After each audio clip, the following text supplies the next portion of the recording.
And keeping this inward feeling, listen to these words. Ananda from Affirmations for Self-Healing. And this week's affirmation is on good health. Good health is more than the state of not being ill. It is a radiant state of inner well-being. Physical illness may be cured by medicines. No medicine, however, can induce that state of boundless energy which comes when every cell in the body cooperates with the mind willingly, joyfully, in all that it seeks to do. Such radiant well-being comes after the mind has been cleared of every shadow of unwillingness, of fear, and of doubt, when one has learned to say yes to life, and when one has learned to love. And please affirm with me, my body cells obey my will. My body cells obey my will. They dance with divine vitality. They dance with divine vitality. I am well. I am well. I am strong. I am strong. I am a flowing river. I am a flowing river of boundless power and energy. of boundless power and energy. My body cells obey my will. My body cells obey my will. They dance with divine vitality. They dance with divine vitality. I am well. I am well. I am strong. I am strong. I am a flowing river I am a flowing river of boundless power and energy. of boundless power and energy. Now in a whisper, my body cells obey my will. My body cells obey my will. They dance with divine vitality. They dance with divine vitality. I am well. I am well. I am strong. I am strong. I am a flowing river I am flowing of boundless power and energy. boundless power and energy. And please pray silently with me. Almighty source of all that is right and good, help me to see my strength as an expression of thy infinite power. Let me banish the darkness of disease. It is forever foreign to thy light. Om Shanti Shanti. Good morning to everyone here and to those that are tuning in online.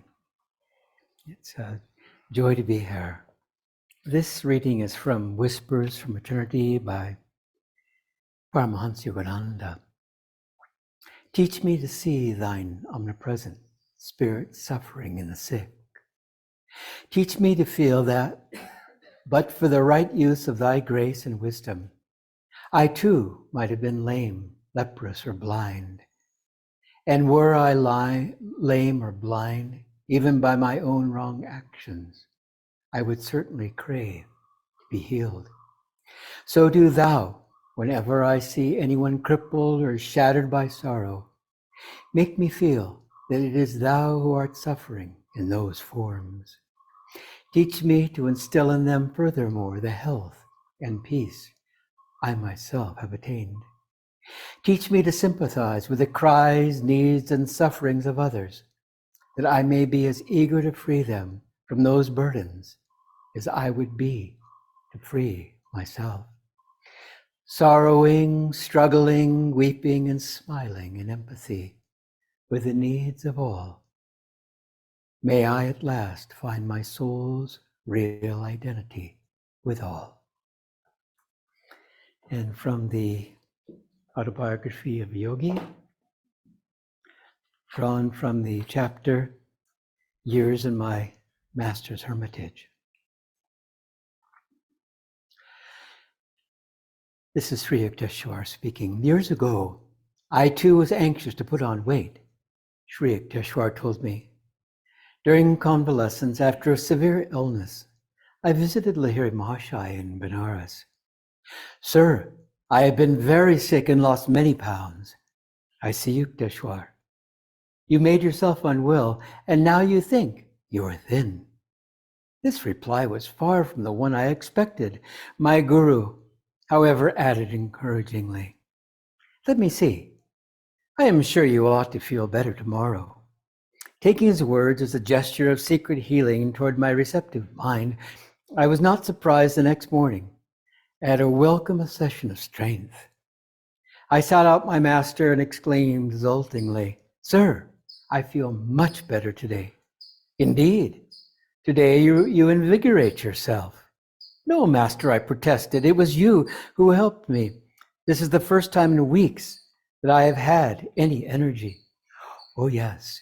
Your malady has been quite serious. Your body is frail yet. Who can say how it will be tomorrow? The thought of possible return of my weakness brought me a shudder of cold fear. The following morning, I could hardly drag myself to Lahiri Mahashaya's home. Sir, I am ailing again. My guru's glance was quizzical. So, once more you indispose yourself. Guru Deva, I realize now that day by day you have been ridiculing me. My patience was exhausted. I don't understand why you disbelieve my truthful reports. Really, it has been your thoughts that has made you feel alternately weak and strong. My master looked at me affectionately. You have seen how your health has been exactly following your expectations. Thought is a force, even as electricity or gravitation. The human mind is a spark of the almighty consciousness of God. I could show you that whatever your powerful mind believes very intently would instantly come to pass. Knowing that Lahiri Mahashaya never spoke idly, I addressed him with great awe and gratitude. Master, if I think I am well and have regained my former weight, shall that happen? It is so even at this moment. My guru spoke gravely, his gaze concentrated on my eyes. Lo, I felt an increase not alone of strength, but of weight.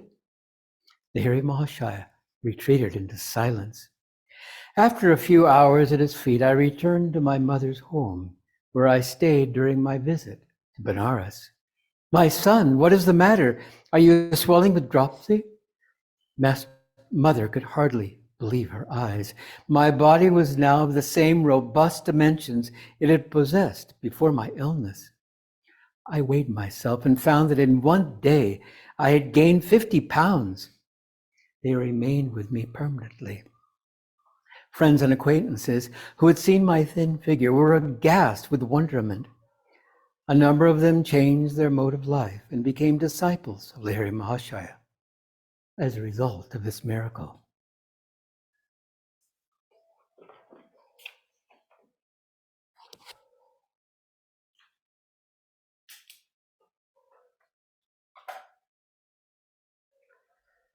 There is quite an amazing story of the time that Swami was with his brother disciple monks in Los Angeles with Master. And one of them was Reverend Bernard, who, when Swami first came, was very, very helpful.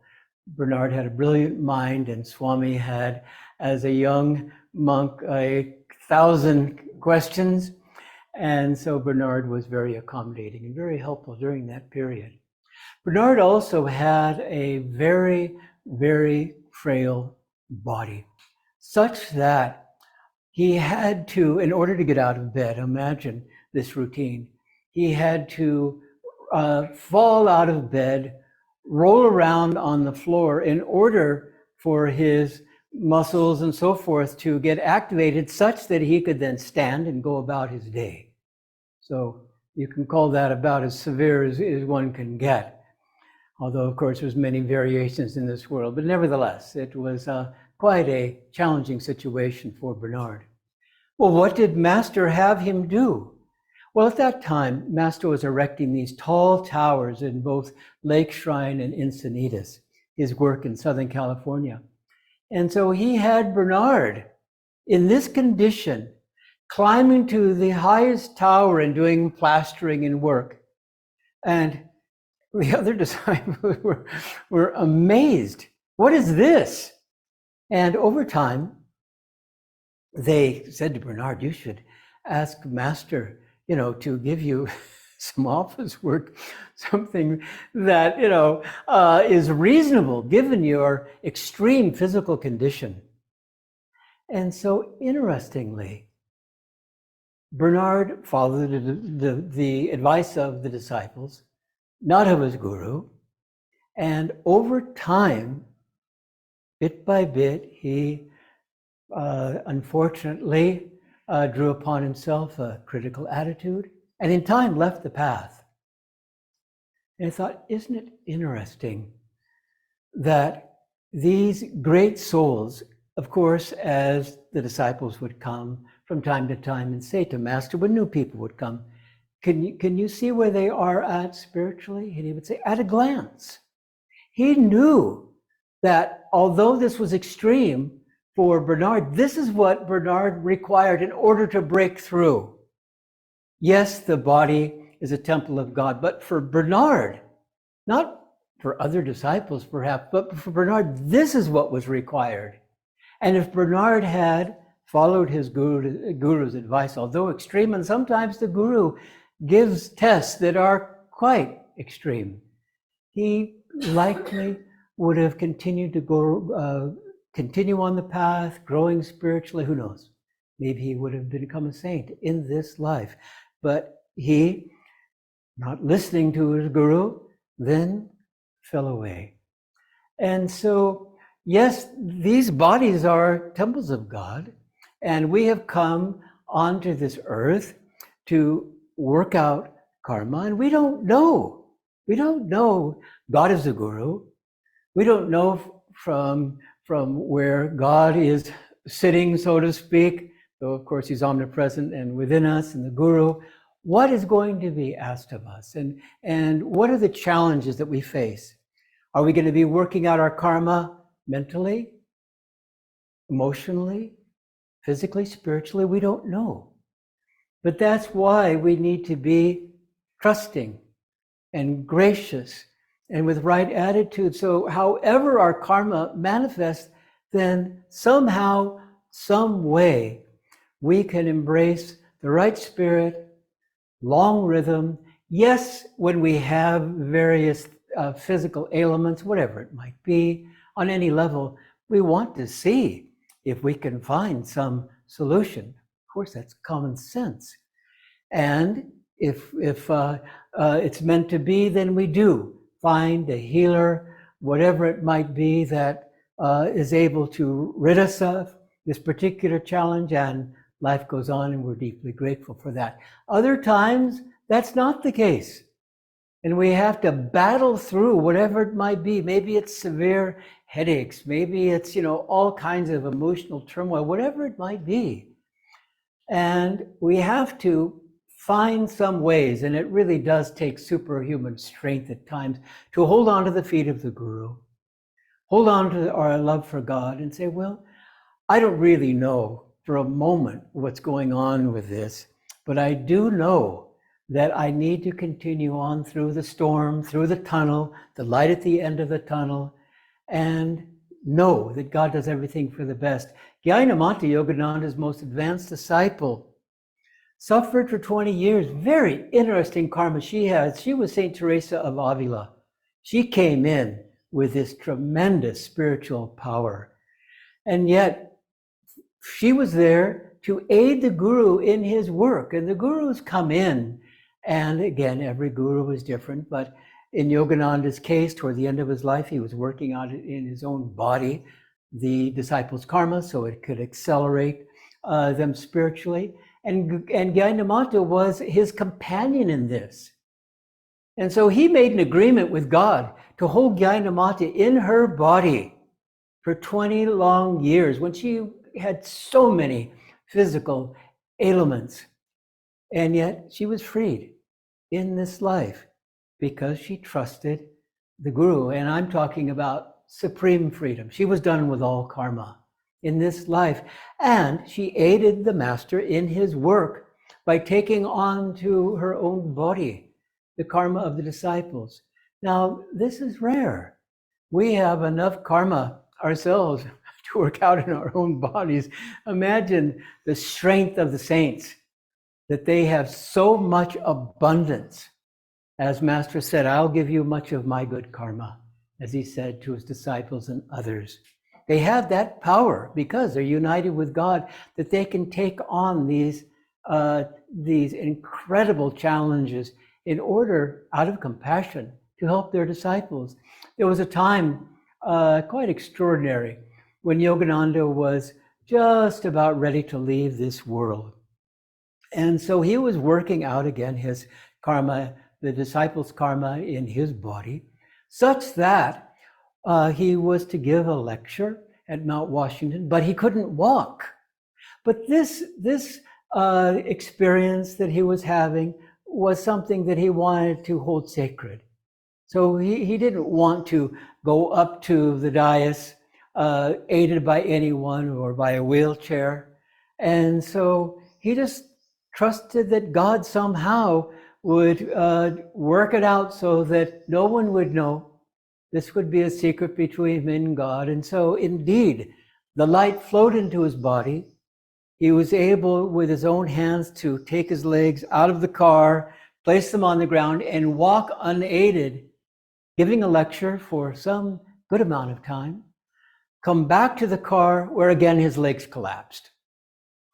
And so these experiences that we read about and maybe we've heard about and so on are very, very near and dear, because we don't have to feel that whatever we're going through, physically, emotionally, spiritually, whatever it might be, that we're going at it alone.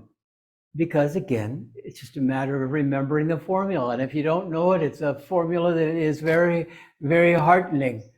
With our karma, God takes through his grace 50%. And that is a big chunk of karma when we think of the many incarnations that we've been on this earth accumulating karma, good and bad and indifferent. Guru comes along, takes 25%. The 25% that's left is something that we need to work on with the help of the Guru and with God.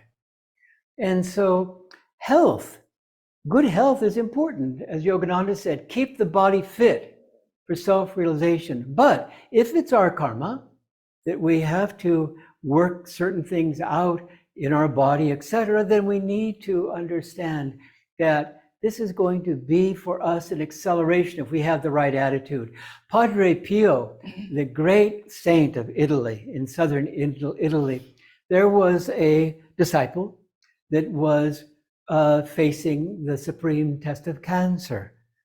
And so the disciples, knowing that he had healing power, said, why don't you heal? Why don't you heal this disciple? And what was his comment? There's still more straw to burn. Incredible. He knew that this was the vehicle in which this soul would accelerate the burning of his karma. And so he would be interfering if he came and gave her a premature healing. When the time was right, it's like an hourglass. When the hourglass is done, it's done. And so for all of us, are we done with our karma this life? We hope so. Are we done in future lives? Yes, we hope so, and we're working at it. That's why we have the privilege and the rare privilege of having an inner life and being aware of that. But know that good health is important. Of course, we want to work on diet and all the various things, exercise, on and on it goes, especially, working on our thoughts and keeping our hearts open. But at the same time, we need to appreciate that God and gurus and the great ones, they know what they're doing. They're experts. They know what they're doing. They see what we're needing to face at a glance. And they are helping us through this experience. And when we're free from all of our karma, one fine day, then we will see that there was no mistakes made in all the things that were required of us in this experience we call life. And so, what else is new? We need to be good sports as we're working this karma through, but at the same time, we have to appreciate this is a temple of God. And so we have to do all that we can to keep ourselves fit for self-realization, and at the same time, be good sports as we're working our karma out in so many different and varied ways.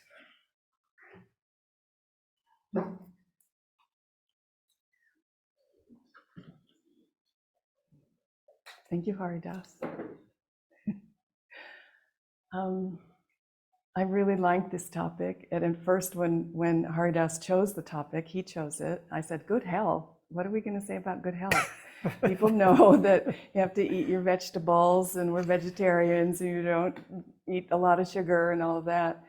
But the more I meditated on the subject, the more I realized that good health encompasses a spiritual path.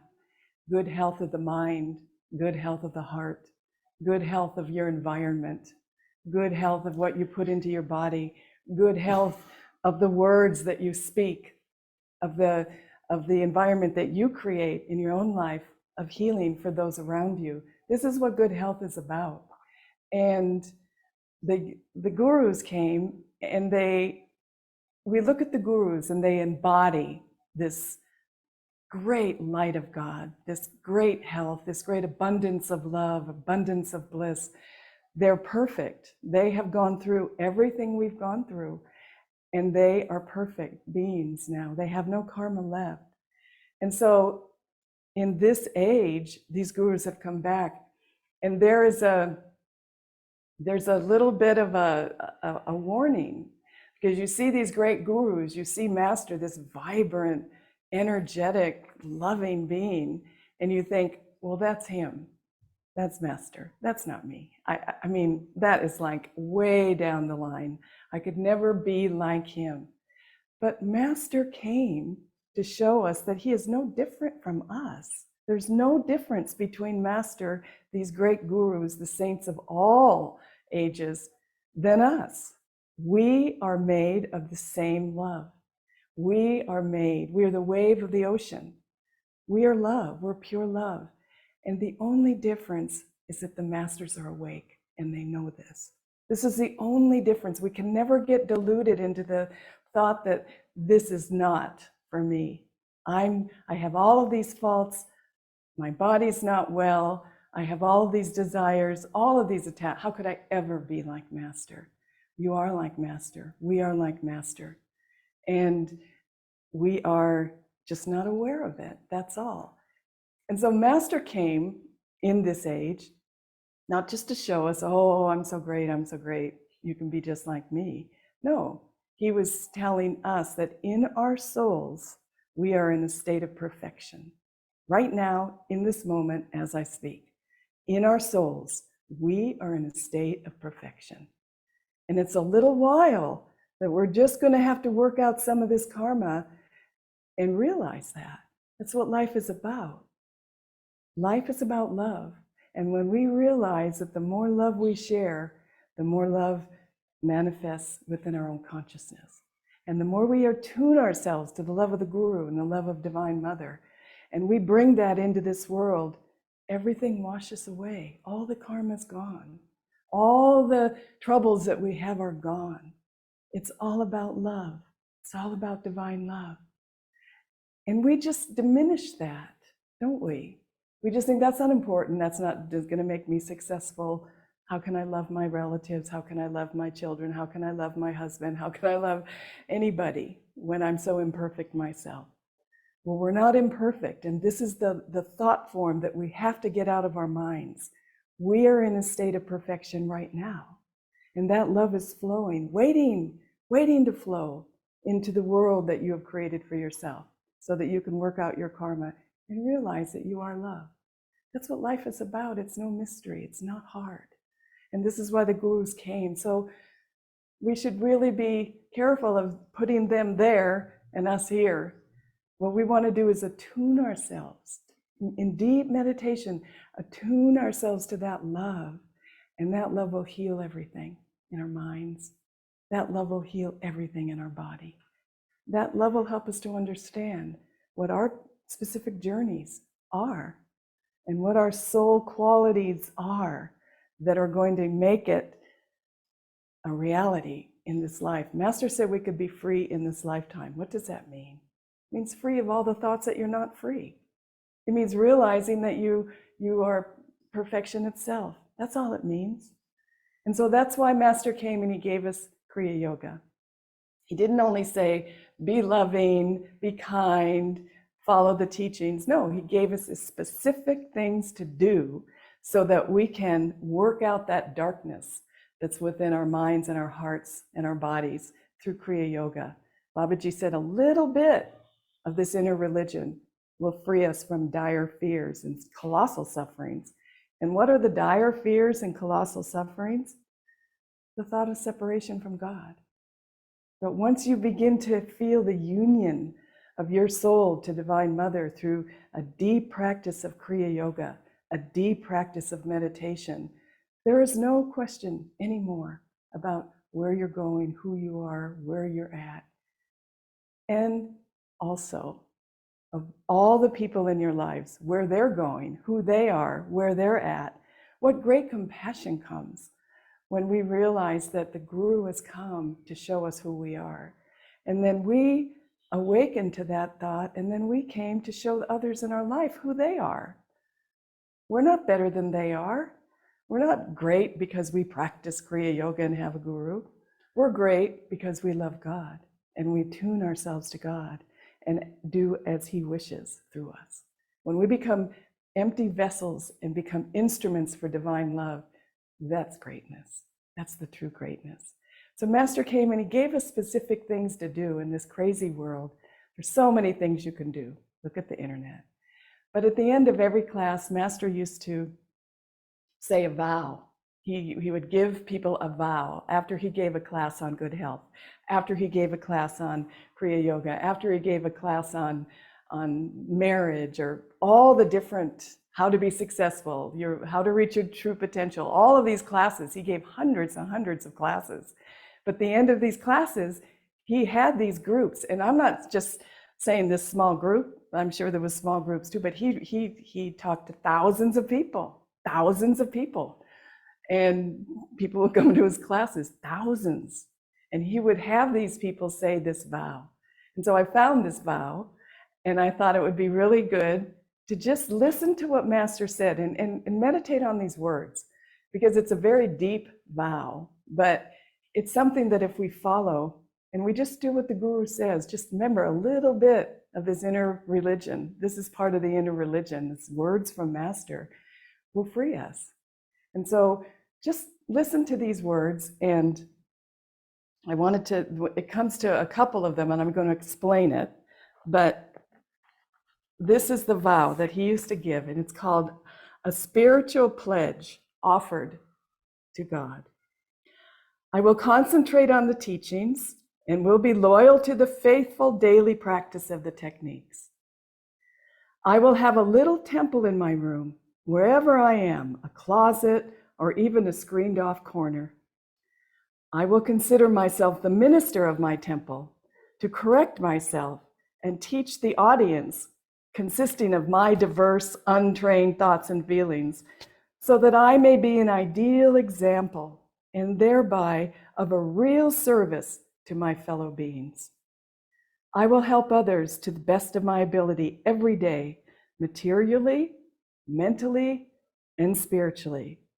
Now, mind you, he's giving this to 1,000 people, this vow, spiritual pledge. I will endeavor to live by the following moral and spiritual rules. I will not judge others, only myself. And this, I wanted to just mention something about this, judging others, only judging ourselves, not even judging ourselves, being aware of our faults is a better way to put it. I think judging, if you're going to judge somebody. But Swamiji used to read these stories of these people that had near-death experiences. But there was a man that actually was able to leave his body at will and come back. It's a very spiritual man, just leave his body at will and come back. And he'd experienced all of these things that these souls, once they left their body, experienced. And this one man said that he was given a life review, and he was shown that when he withheld love, even in the smallest incident, the smallest little circumstances, the tiniest thing, he would never have thought of it, but when he withheld love, he was taken to his knees with the pain of how that other person felt. Isn't that amazing? This is what our actions, words, and minds and thoughts affect. This is how we affect people. He was taken to his knees. He said it took him several hours to come out of that because of the other person feeling because he withheld his love. And I thought how profound and beautiful, because we do withhold love. We only come at life from our minds, from what we can get out of it, who we like, who we want to be around. We don't really put out effort. But we don't realize how powerful the force of love is with everyone we meet. Everyone, always. And you don't have to make a big deal about it, but just don't judge them. Don't even judge them. Don't criticize people. Who are you? Who are we to criticize anybody? And so that was just a very profound feeling that I got when this man explained that. I will strictly refuse to hear or read unkind discussions of others. That's a good one. Don't we love gossip? Oh, what? They got married? Or, oh my God, this one's not married yet? Or, oh my God, the kid didn't pass his test? Or, oh, he didn't get the job? You know, we love gossip. But this is what Master says. I will strictly refuse to hear or read unkind discussions of others. That includes the news. That includes the media. I will try to be efficient in everything, neither passively depending on God, nor egotistically claiming the credit for myself when I have accomplished anything. I will make myself successful through my own efforts and the power of God in me. I will love all temples and churches as my Father's home, but I will be loyal to these teachings. And this is the one I like the best. I will try to support in whatever way I can my local center. That's the one I like the best. But he was saying that back in the 20s and 30s to all these people. And think of the words of this vow. If you just even did one of them, it would change your life. Just one of them, because it has the power of Master behind it and Divine Mother. So just be aware. Let's wake up. Let's wake up to how we live our daily lives, how we affect others, what's coming through us. How do we grow? How do we help others grow? How do we help this world be a better place? It's so simple, and right where we're placed, this is where it's going to happen. It's not going to happen at the end of your life. You say, whoops, that was a long life and I forgot to do all of it. You could say this vow right now, today, and start from this moment and just go forward. We're not always going to be perfect. We're not always going to succeed. But when we make the effort, then the Master comes and swoops us up. And that beautiful image of St. Teresa, that dream. Christ was at the top of this long line of stairs, and this little baby was trying to get up the stairs and kept falling back and crawling on the first step and falling back, and seeing Christ up there and just really trying and not giving up, and kept falling back until finally she tried one more time, and Christ swooped down the stairs and picked her up and then carried her up to the top. So this is what we are. We're little babies. We're trying.